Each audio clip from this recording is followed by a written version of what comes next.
Hello, dear students. I am Mitesh Virulkar. This is Revati Mitesh Virulkar. We are the faculty of Go Turtle Education Private Limited. And we are teaching you biology.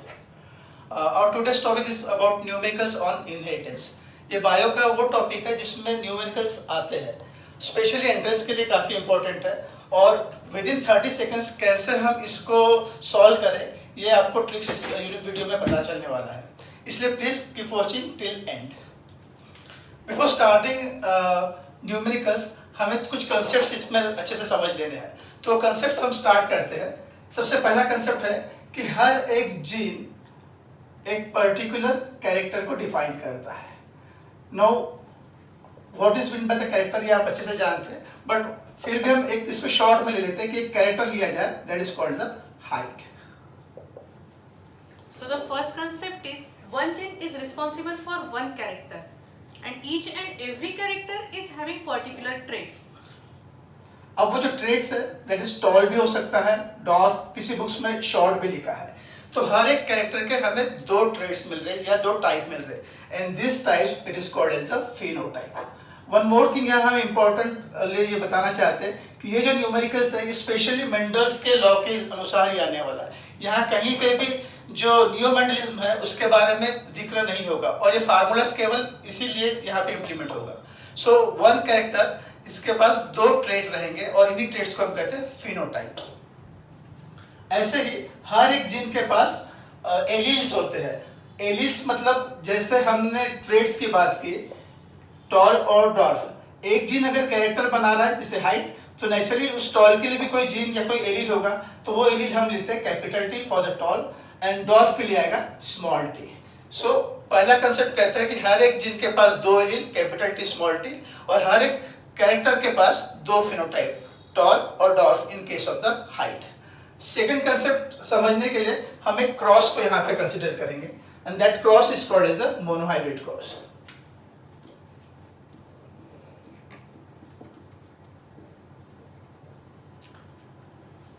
Monohybrid cross means हमने यहाँ example लिया है, उसके कुछ main points यहाँ लेने वाले जिससे हम न्यूमेरिकल्स को सॉल्व करेंगे।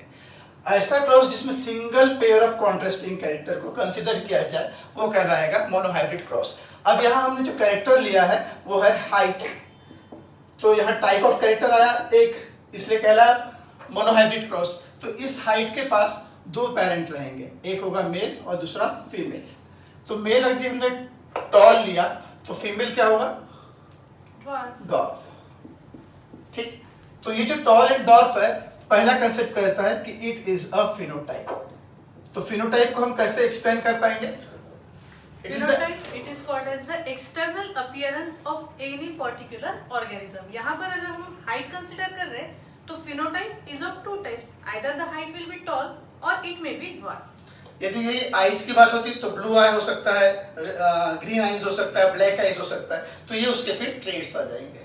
तो इन टॉल का अब ए पर्टिकुलर एलील्स होगा, जैसे टॉल के पास एलील रहेगा कैपिटल टी और डॉर्फ के पास होगा स्मॉल टी। अब ये जो कैपिटल टी फॉर टॉल है ये उसके जीन है। अभी हमने देखा था जीन के पास क्या होगा? Alleles capital T small T, तो ये है कैपिटल टी। तो ये जीन है जिससे वो बना है उसे ही सेकंड टर्म कहेंगे हम जीनोटाइप। तो सेकंड कंसेप्ट जो यहाँ हमें काम आने वाला है that is about the genotype, genetic makeup of an organism. इस ऑर्गेनिज्म का जो जेनेटिक मेकअप है it is called genotype. Same ये जो फीमेल कंसिडर की गई है ये डॉर्फ है, तो इसके पास जो जेनेटिक मेकअप है यानी स्मॉल टी ये हो जाएगा उसका जीनोटाइप। तो दो कंसेप्ट हमारे क्लियर हुए, phenotype external appearance, genotype genetic makeup of that organism. Third concept यहाँ पे लगेगा वो है गैमेट्स। जब भी लिविंग ऑर्गेनिज्म की बात होगी तो उनके बीच में सेक्सुअल रिप्रोडक्शन होगा और सेक्सुअल रिप्रोडक्शन में गैमेट्स का फॉर्मेशन होता है। तो अब ये गैमेट्स मतलब यहाँ हम थोड़ा सा डिफरेंट कंसेप्ट यूज करेंगे।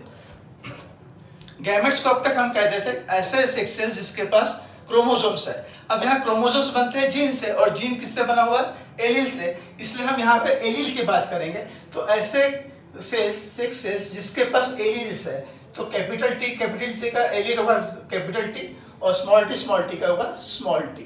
तो ऐसे सेक्स सेल्स जिसके पास एलील्स प्रेजेंट है वो कहलाएंगे गैमेट्स। अब इन गैमेट्स का होगा फ्यूजन और फ्यूजन होने के बाद जो प्रोजेनी बनेंगी यानी कि ऑफस्प्रिंग बनेगा वो कहलाया F1 जनरेशन।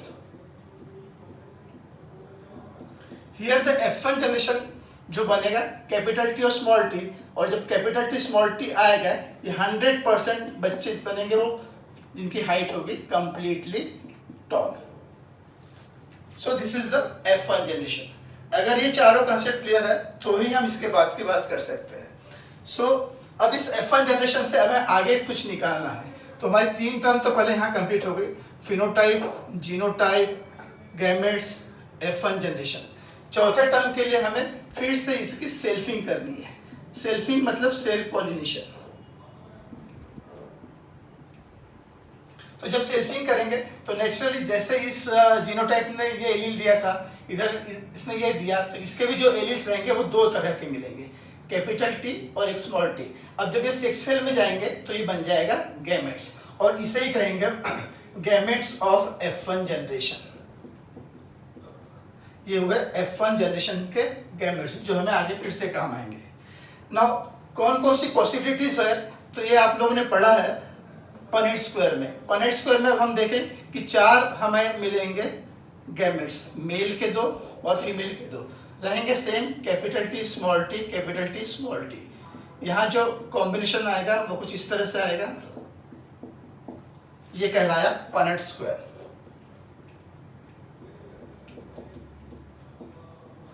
अब इस पनेट स्क्वायर के द्वारा फिर से हम यहाँ देखेंगे कि क्या पॉसिबल जीनोटाइपिक कंपोजिशन बना, genotypic ratio, genotype of F2 generation.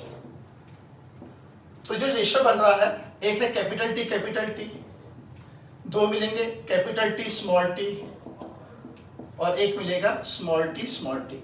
मतलब जो रेशियो आएगा वो 1, ये है 2 और ये है 1, तो 1:2:1 ये जो रेशियो मिलेगा वो कहलाएगा जीनोटिपिक रेशियो। तो अब 2 नए टर्म हमें यहाँ फिर से मिले। जीनोटाइप ऑफ F2 जनरेशन आया है कैपिटल टी स्मॉल टी। इसका जो रेशियो मिलेगा वो कहलाएगा जीनोटिपिक रेशियो जो है 1:2:1। नाउ हम इन द सिमिलर वे यहाँ पर अब हम देखेंगे कि what is the phenotype. Internal makeup या फिर जेनेटिक मेकअप तो हमें पता चल गया कि some are here homozygous and some are heterozygous. Here 2 of them are homozygous and 2 classes we are getting as heterozygous. So let us see what is their external appearance. So external appearance of any organism को हम कहते हैं phenotype. तो यहाँ पर 3 genotype के लिए phenotype कौन से रहेंगे, तो यहाँ हमें मिल रहे हैं phenotype as only tall and dwarf. Here we can see already 3 genotypes है, पर उसके लिए फिनोटाइप्स हमें मिल रहे हैं tall and dwarf. So again we will plot its ratio and that ratio is called as phenotypic ratio. और ये रेशियो हमेशा यहाँ पर मिलेगा 3:1। ठीक, तो यहाँ पर और फिर से हमारे सामने 2 टर्म्स आ गई है। One is phenotype, as we know it is the external makeup और external appearance of an organism। तो F2 जनरेशन में हमारे पास फिनोटाइप 2 ही टाइप के मिले, एक था फिनोटाइप टॉल, एक था phenotype dwarf. In the similar way, when we have taken out its ratio, that ratio which shows the external characteristic, it is called as the phenotypic ratio, and that ratio we are getting as 3:1, and it is constant in the monohybrid cross। So basic terms अब हम यहाँ complete हो गए। इसके अनुसार जब questions पूछे जाएंगे तो उसके कुछ इस तरह से आ सकते हैं। पहला क्वेश्चन आएगा number of allylic pairs involve in cross. जैसे हमने कहा ये मोनोहाइब्रिड क्रॉस है। मोनोहाइब्रिड क्रॉस मतलब सिंगल पेयर ऑफ कॉन्ट्रास्टिंग, एक ही लिया गया, दैट इज हाइट। अब इसमें कितने पेयर्स ऑफ एलिल्स इन्वॉल्व है, यहाँ पेयर इस वर्ड को ध्यान रखना है। So number of allylic pairs involve in cross, तो हम देख रहे हैं यहाँ एक ही पेयर है, टॉल है, टॉस है, और कुछ दूसरा नहीं है, बस सिंपली यू कैन से कि एक हाइट ही है। तो ऐसे वक्त इसका जो आंसर आएगा वो होगा 1। क्लियर? सेकेंडरीली यहाँ पर हम लोग देख सकते हैं कि गैमेट्स जो फॉर्म हुए हैं F1 जनरेशन में, हर बार जब भी सेल्फिंग हो रही है या फिर क्रॉसिंग हो रहा है वहां पर गैमेट्स फॉर्म हो रहे हैं, वी कैन सी इट। तो गैमेट्स कितने फॉर्म हो रहे हैं? as it is the monohybrid cross. Monohybrid cross means we are considering a single pair of characters. तो यहाँ पर F1 जनरेशन के जो गैमेट्स फॉर्म हो रहे हैं they are also तो gametes of F1 capital T small t मतलब नंबर 2। अगर मोनोहाइब्रिड क्रॉस आपको समझ में आ जाएगा तो जितने भी क्रॉसेस है जो हमारे सिलेबस में केवल दो ही दिया है, मोनोहाइब्रिड और डायहाइब्रिड। इसके अलावा बाकी सारे जो क्रॉसेस क्वेश्चंस एग्जाम में आ सकते हैं उसको कहीं मेंशन नहीं किया, उसी के शॉर्टकट के लिए हमें सारी चीजें समझना है। सो गैमेट्स ऑफ F1 कौन से हैं? दो, 1 and 2। तो इन case of monohybrid cross number of gametes formed in F1 generation it is से 2।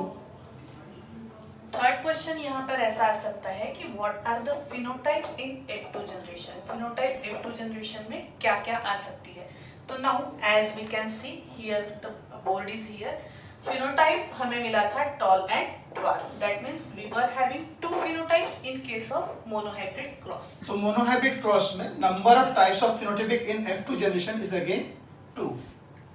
फिर जैसे फिनोटाइपिक है वैसा ही एक आएगा जीनोटाइपिक ऑफ F2 जनरेशन। तो इसमें कितने क्लासेस मिल रहे हैं? इसमें 3 मिल रहे हैं, 1, 2 and 3। So we can say that number of types, या किसी कभी कभी ये क्लासेस नाम से भी आ सकता है, नंबर ऑफ टाइप्स और classes of genotype in F2 generation. So here in case ये आ रहे हैं हमारे पास 3। और एक लास्ट क्वेश्चन आएगा। अब ये सवाल आता है गैमेट्स फॉर्म कितने हो रहे हैं पता चल गया, what is the phenotype, what is the genotype, हर एक इंफॉर्मेशन हमारे पास स्टोर्ड है। But now one major question is there that what are the possible combinations of the gametes formed in F1 generation. कितने पॉसिबल कॉम्बिनेशंस आ सकते हैं? So for that the Punnett square और it is also known as the checkers board, ये हमें बताएगा कि what are the possible chances of combination of the gametes. So here in monohybrid cross these chances of combinations are 1, 2, 3 and 4। तो ये हो जाएगा इसका आंसर 4। तो सिंपली मोनोहाइब्रिड क्रॉस अभी आपका कंप्लीट हुआ। तो इस क्रॉस में जो क्वेश्चंस आएंगे वो 5 ही तरह के आ सकते हैं अपार्ट फ्रॉम द दैट। तो सिंपल अगर वो चार्ट बना के कर रहे हैं तो कोई प्रॉब्लम नहीं, बट टाइमिंग का प्रॉब्लम रहेगा, इसलिए हम इसको आगे शॉर्ट में कैसे करेंगे। बट बिफोर दैट एक बार फिर से समझ ले, मोनोहाइब्रिड क्रॉस में number of allylic pairs involve in cross is 1, क्योंकि सिंगल कैरेक्टर लिया। गैमेट्स के फॉर्मेशन होते हैं 2, capital T small t। Number of types of phenotypic in F2 generation फिर से 2। Number of types of classes 3 मिल रहे genotype के, और पॉसिबल कॉम्बिनेशन मिल रहे 4। इसे और इम्प्लीमेंट करने के लिए अगेन बुक में जो दिया है डायहाइब्रिड क्रॉस, उसके अनुसार भी हम आगे का देख लेते हैं ताकि जितने भी क्रॉसेस है वो और इजीली समझ जाए। Now when we consider the dihybrid cross, it tells us that we are considering two pairs of characters. As in our book, it is given about the shape and color of the seed. So dihybrid cross link ही करते हैं। Monohybrid में single character लिया था, dihybrid में कितने होंगे? 2। कौन कौन सा? पहला है कलर और दूसरा होगा शेप। अब कलर यहाँ पे 2 लिए गए हैं, एक है येलो और दूसरा है ग्रीन। वैसे ही शेप 2 रहेंगे, एक होगा राउंड और दूसरा होगा रिंकल्ड। सो सिंपली अब यहाँ 2 पेयर्स है, कलर और शेप, इसलिए ये क्रॉस कहलारा डायहाइब्रिड क्रॉस। नाउ नेक्स्ट, फिर इसके सेम आएंगे जीनोटाइप, वैसे ही लेंगे इसके गैमेट। एक एग्जांपल ले ले, जीनोटाइप क्या होगा इसका? कैपिटल Y, कैपिटल R, यहाँ स्मॉल y, स्मॉल r। फिर जब गैमेट की बात आएगी तो कैपिटल Y, कैपिटल R ये एक हुआ, स्मॉल y, r ये हुआ, एंड दोनों का फ्यूजन होकर बनेगा capital Y, capital R, small r। ये हुआ F1 के गैमेट्स का फॉर्मेशन। जब सेल्फिंग होगी तो ये भी गैमेट्स देंगे, तो यहाँ 4 तरह के गैमेट्स देते हैं, capital Y, capital R, capital Y, small y, capital R, and the last is small y, small r। जब इसका पनेट स्क्वायर बनेगा इस तरह से, तो यहाँ 16 पॉसिबल कॉम्बिनेशंस आएंगे, यानी 16 स्क्वायर्स मिलते हैं। फिर जीनोटाइपिक रेशो हमने यहाँ जैसे 3 देखा, यहाँ हमें मिलते हैं टोटल 9 टाइप्स जो बुक्स में दिए हुए हैं। फिर जीनोटाइपिक रेशो जो मिला है वो बुक में दिया नहीं है लेकिन हमें निकालना है, वो निकलता है इस तरह से 1:2:2:4:1:1:2:1:1। यह है टोटल 9 टाइप का। और लास्ट में मिलता है फिनोटाइप। तो फिनोटाइप मिलता है yellow round, yellow wrinkled, green round and green wrinkled। मतलब ये जो रेशियो है वो 9:3:1, ये ऑलरेडी बुक में मेंशन है, इसलिए हम इसको यहाँ डिस्क्राइब नहीं करेंगे। So again, we will fill up the values which we have to fill up in the table. Number of allelic pairs involved in the dihybrid cross. Here, the allelic pairs which are involved are 1 and 2. इसलिए यहाँ पे value आएगी 2। Second, number of gametes in found in the F1 generation. तो F1 generation में जो gametes बने हैं वो हमें मिलेंगे अगेन 1, 1, 2, 3, 4। ठीक। Number of types of phenotypic in F2 generation, phenotype हमें कितने मिल रहे हैं? Again यहाँ पर 4। 9, 3, 3, 1 that is 4.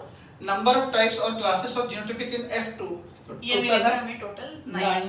और lastly number of possible combinations of gametes in F1 generation, that is Again Punnett square will help us in that and the boxes are 16. इतना हमारे syllabus में बुक्स में दिया है। असल प्रॉब्लम तब आएगा जब ये होगा ट्राइहाइब्रिड cross, What if the question is asked about the tetrahybrid cross? Tetrahybrid cross, pentahybrid cross, hexahybrid cross And और आएगा डेकाहाइब्रिड क्रॉस, और ये हम प्रैक्टिकली इतने आसानी से बना ही नहीं सकेंगे। गैमेट फॉर्मेशन में ही दिक्कत आती है। जब ट्राइहाइब्रिड क्रॉस आप ट्राई कर पाएंगे तो गैमेट्स फॉर्मेशन में ही बहुत ज्यादा दिक्कत आती है। तो क्यों ना इसे एक अलग तरीके से ट्राई किया जाए। और इस वीडियो का एक्चुअल जो क्रीम पोर्शन है वो यही है। यहाँ हमने आपके लिए एक ऐसा फार्मूला डिजाइन किया है जो ये पूरे प्रॉब्लम्स बहुत आसानी से सॉल्व कर दे, और ये विद इन 30 सेकेंड्स गारंटी कि आपका हर एक क्वेश्चन सॉल्व हो जाएगा। हम लोग हमेशा से प्रॉब्लम सॉल्व करते हैं। मैथमेटिक्स में अलग अलग मेथड्स रहती है, प्रॉब्लम सॉल्व करने की अलग अलग थ्योरम्स रहती है। जैसे कि हमने देखा बायोलॉजी हम लोग पढ़ रहे हैं, पर यहाँ पर हर एक चीज मैथमेटिकली प्रूवन है। मेंडल का जो फर्स्ट लॉ है, that first law of Mendel is explained by the binomial expression. Second law भी एक्सप्लेन हो सकता है in the similar way. Third law जो हुआ है वो हुआ है लॉ ऑफ प्रोबेबिलिटी के द्वारा, जो मैथ्स में आप पढ़ेंगे 11th और 12th में। तो अब हम बात करें कि कैसे फॉर्मूलेस यहाँ पे डिजाइन हुए और कैसे हम सॉल्व कर सकते हैं। तो सबसे पहले लेते हैं number of allylic pairs involved in cross. इसके लिए हमने डिनोट किया एक वर्ड। यहाँ पर काम कर लेते हैं। जब हमने मोनोहाइब्रिड क्रॉस की बात की थी तो वैल्यू आई थी 1, जब डाइहाइब्रिड क्रॉस की बात की तो वैल्यू आई 2। तो क्यों ना इसे जनरलाइज किया जाए। So we can simply think that number of allelic pair involved in the cross, इसको अगर हम एक जनरलाइज वैल्यू दे देते, let that value be n। अगर मोनोहाइब्रिड क्रॉस है तो that value will be 1, dihybrid है तो वैल्यू विल बी 2, ट्राइहाइब्रिड है तो वैल्यू विल बी 3, टेट्राहाइब्रिड है तो value will be 4। So here generalized formula is having the value as n। किसी भी क्रॉस में हमने इसको n कंसीडर किया।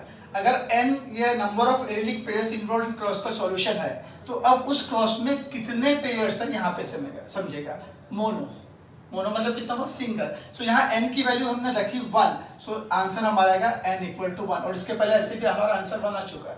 Same second question, number of gametes form in F1, तो इसका फार्मूला रखेंगे 2 to the power n। अब n मतलब क्या है, n की वैल्यू क्या आएगी हमारी 1। मोनोहाइब्रिड क्रॉस में n की वैल्यू आएगी 1, तो it can be interpreted as 2 to the power 1। 1 यानी कितना मिलेगा answer 2। Here in dihybrid cross it can be interpreted as 2 to the power 2 and the value is 4। Same number of types of phenotypic ratio. अच्छा, ये चीज हम cross check कर सकते हैं यहाँ पे भी। सिंपली से कि अगर आपने कहा number of gametes formed in F1 generation for monohybrid cross, तो देखो मोनोहाइब्रिड क्रॉस में गैमेट का फॉर्मेशन 2 हुआ है, 1 2। ठीक, सिंपली डाइहाइब्रिड में 4 हुआ, इसलिए हमने डाइहाइब्रिड का भी चार्ट बनाया 1 2 3 एंड 4। सिंपली अब हम चलते हैं अगला question, number of types of phenotypic in F2 generation. तो इसके लिए भी जो फार्मूला डिजाइन हुआ है वो है 2 to the power n। अब इससे कैसे सॉल्व होगा वो आंसर यही यहाँ पर हमने देखा फिनोटाइप हमें मिला था टॉल एंड ड्वार्फ। n की वैल्यू है 1 क्योंकि मोनोहाइब्रिड क्रॉस है, इसलिए हमने यहाँ 1 कर दिया तो हमें मिल गया 2। अब यही बात अगर डाइहाइब्रिड क्रॉस के लिए आएगी तो यहाँ पे हम क्या रहेंगे n की वैल्यू 2, तो ये हो जाएगा हमारा 4। Simply next, number of types of classes of genotype in F2 generation. यहाँ हम फार्मूला बनाएंगे 3 to the power n। यही अगर मोनोहाइब्रिड क्रॉस की बात आएगी तो this value will B 3 to the power 1, actual value is 3। In dihybrid cross it is 3 square that is 9। एक बार क्रॉस चेक कर ले, number of types of genotype in F2। F2 का जीनोटाइप देखिए 1 2 3 और यहाँ पे हमें मिलते हैं 9 different types. Next and the last one, number of possible combinations of gamete in F1 generation. तो इसका हमने जो फार्मूला बनाया वो 4 to the power n। Again 4 में n की वैल्यू रखे 1 तो आंसर मिलेगा 4। कैसे? तो ये फिर से आ गया हमारा पर स्क्वायर 1 2 3 4 आंसर मिल गया 4। सिमिलरली अब बात आती है डायहाइब्रिड क्रॉस, जहाँ पे कितना ले रहे हैं हम 2, तो यहाँ रखे 4 2 आंसर आ गया 16। सो यहाँ पे 16 स्क्वायर फिल्स हमें मिल रहे थे। सो अगर ये फार्मूला हमने अप्लाई किया, सिर्फ हमें इतना ही ध्यान रखना है, वो जो चार्ट बनाया वो सिर्फ समझने के लिए था, बाकी सिर्फ आपने इतना ही किया तो अब सारे के सारे क्वेश्चंस जो आएंगे डेका के ऊपर क्वेश्चंस आएंगे ही नहीं, तो इतने जितने भी क्वेश्चंस थे आप आराम से सॉल्व कर सकते हैं।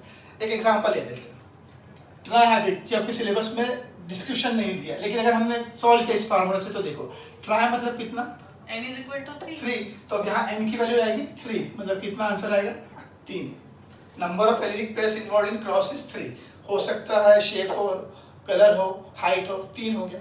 Second, number of gametes formed in F1 generation, यहाँ फार्मूला में हम वैल्यू पुट करेंगे 2 टू द पावर 3, जो भी आंसर आएगा 8।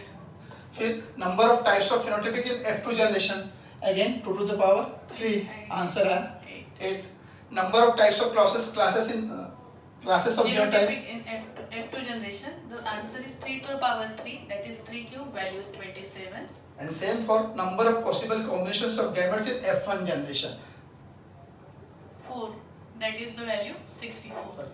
4 to the power 3 equal to 64. अब आप सोचो 64 16 के जब हम बॉक्सेस बनाते हैं उसमें पूरे पागल हो जाते बच्चे, जब 64 के बनाएंगे तो क्या हाल होगा। इसलिए ये सबसे शॉर्टकट फार्मूला है जिसमें आप विद इन 30 सेकंड्स आप सॉल्व कर सकते हैं। इसकी वैल्यूज आप पर्सनली कैलकुलेट कर सकते हैं, बट हम यहाँ पे आपको बता देते हैं आंसर्स क्या क्या रहेंगे। If it is the tetrahybrid cross, the value of n is 4. Here in the second column we can write is 2 to the power 4 and it is 16. Here again it is 16. Then 3 to the power 4, the value is 81. Next 4 to the power 4, the value is 256. और ऐसे आप यहाँ पर n की different values put करके you can easily calculate whatever you want to calculate. तो इस पूरे वीडियो में आपको केवल इस पे ध्यान देना, ये बना कैसे, इसका कंसेप्ट यहाँ पे है। बाकी जो भी क्वेश्चंस आएगा गारंटेड विद इन 30 सेकंड आप इसको सॉल्व कर सकते हैं। होप आप इसे और अच्छे से देखें, और गो टू एडल्ट हमेशा आपके लिए इस तरह के नए नए वीडियोस लाते रहेगा for the entrance exams, for the academic, and thank you very much for watching the video.